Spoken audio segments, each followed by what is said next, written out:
Monsieur Jourdain, c'est ce type riche qui veut absolument devenir noble, quitte à en devenir comique. Autour de lui, c'est tout un petit monde qui s'agite. Valets malins, profs prétentieux, nobles arrogants, jeunes amoureux débrouillards. Chacun nous montre un aspect de la vie au XVIIe siècle. Dans ce podcast, on vous fait découvrir ces personnages attachants et drôles. Allez, aujourd'hui, on se lance dans une pièce vraiment célèbre. Le bourgeois gentilhomme de Molière. Ah oui, un classique. On va essayer de décortiquer un peu les personnages principaux pour bien comprendre qui ils sont, ce qui les anime. Bonne idée. C'est essentiel pour saisir toute la comédie de la pièce. Surtout pour un public scolaire, c'est bien de clarifier ça. Exactement. Alors, commençons par l'incontournable, le centre de tout. Monsieur Jourdain. Oui, Monsieur Jourdain. Je croyais Jeanneton aussi douce que belle. Je croyais Jeanneton plus douce que mouton et là, elle est 100 fois, 1000 fois plus cruelle que né le tigre au bois. Ce bourgeois parisien. Le personnage est fascinant parce qu'il est complètement dominé par une seule idée. Devenir noble, c'est ça. C'est ça, devenir homme de qualité. Et cette obsession le rend, incroyablement vaniteux, mais aussi très naïf. Capricieux même. Naïf au point de se faire avoir par tout le monde, on dirait. Exactement. Il engage toute une série de maîtres, musique, danse, armes et même philosophie, qui sont surtout là pour profiter de son argent, j'imagine. Madame, ce m'est une gloire bien grande de me voir assez fortuné pour être aussi heureux, que d'avoir le bonheur que vous ayez eu, la bonté de m'accorder la grâce, de me faire l'honneur de Monsieur Père. Honoré de la faveur de votre présence, et si j'avais aussi le mérite pour mériter un mérite comme le vôtre, et que le ciel, envieux de mon, bien m'eût accordé l'avantage de me voir digne. Ils flattent sa vanité, lui font croire que leurs arts sont indispensables pour être nobles, et lui coûtent une fortune. C'est une exploitation assez flagrante. Et il y a aussi ses relations, compliquées. Je pense au comte Dorante. Ah, Dorante. Lui, c'est le noble désargenté type. Un comte ruiné, en fait. Et il voit en Jourdain une bonne poire, c'est ça? Carrément. Il lui emprunte l'argent sans arrêt, qu'il ne rembourse jamais, évidemment. Et le pire, Oui. c'est qu'il utilise cet argent pour faire la cour à la marquise Dorimène, Que Jourdain essaye aussi de séduire. avec des cadeaux que Dorante lui offre en son nom. Voilà. Par ma foi, il y a plus de 40 ans que je dis de la prose sans que j'en suce rien. Ma foi, monsieur Jourdain, j'avais une impatience étrange de vous voir. Vous êtes l'homme du monde que j'estime le plus, et je parlais de vous encore ce matin dans la chambre du roi. Heureusement, il y a sa femme, Madame Jourdain. Ah oui, Madame Jourdain est essentielle. C'est la voix du bon sens, de la raison dans cette maison. Il y a longtemps que je dis que tout ce que vous étudiez est inutile. Elle n'est pas du tout impressionnée par les rêves de noblesse de son mari. Pas du tout. Au contraire, ça l'exaspère. Elle voit bien que tout ça est ridicule, que son mari dépense son argent pour des folies. Elle, ce qu'elle veut, C'est le bonheur de sa fille, Lucille. exactement. Un bon mariage, solide, avec un homme honnête, comme Cléante. Justement, parlons-en.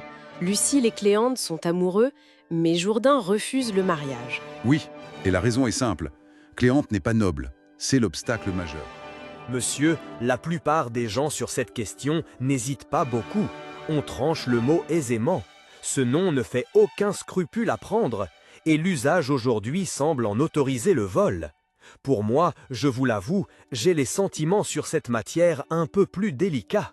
Je trouve que toute imposture est indigne d'un honnête homme, et qu'il y a de la lâcheté à déguiser ce que le ciel nous a fait naître, à se parer aux yeux du monde d'un titre dérobé, à se vouloir donner pour ce qu'on n'est pas. Je suis né de parents, sans doute, qui ont tenu des charges honorables. Je me suis acquis dans les armes l'honneur de 6 ans de service, et je me trouve assez de bien pour tenir dans le monde un rang assez passable. Mais, avec tout cela, je ne veux point me donner un nom où d'autres en ma place croiraient pouvoir prétendre, et je vous dirai franchement que je ne suis point gentilhomme. Et c'est là qu'intervient la fameuse ruse. La turquerie, imaginée par Coviel, le valet de Cléante. Un personnage très malin, Coviel. C'est lui le cerveau derrière tout ça? Du mamamouchi pour berner Jourdain. Exactement. C'est brillant et très drôle. Et pendant ce temps, on a Nicole, la servante. Elle est un peu comme Madame Jourdain, non? Du côté du bon sens. Tout à fait. Nicole, elle a son franc-parler. Elle n'hésite pas à se moquer ouvertement des lubies de son maître. C'est le pendant populaire de Madame Jourdain.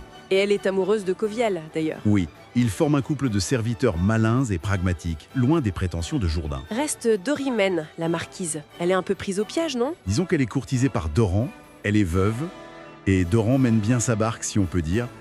Elle est sans doute séduite par les apparences qu'il maintient grâce à Jourdain. Sans oublier les fameux maîtres et le maître tailleur. Ah oui, eux aussi. Les maîtres se disputent pour savoir quel art est le plus important, mais ils sont d'accord sur une chose, profiter de Jourdain. La philosophie est quelque chose, mais la musique, monsieur, la musique. Et que sera donc la philosophie? Je vous trouve tous trois bien impertinents de parler devant moi avec cette arrogance et de donner impudemment le nom de science à des choses que l'on ne doit pas, de même honorer du nom d'art. La leçon de prononciation des voyelles est mythique. Absolument. Tout ce qui n'est point prose est vers, et tout ce qui n'est point vers est prose. Et le maître tailleur qui lui confectionne un habit complètement grotesque en le flattant pour lui faire accepter et lui faire payer cher. Tout le secret des armes ne consiste qu'en deux choses, à donner et à ne point recevoir. Voilà qui n'est point sot, et ces gens-là se trémoussent bien. Donc au final, tous ces personnages gravitent autour de Monsieur Jourdain et de son obsession. C'est vraiment ça.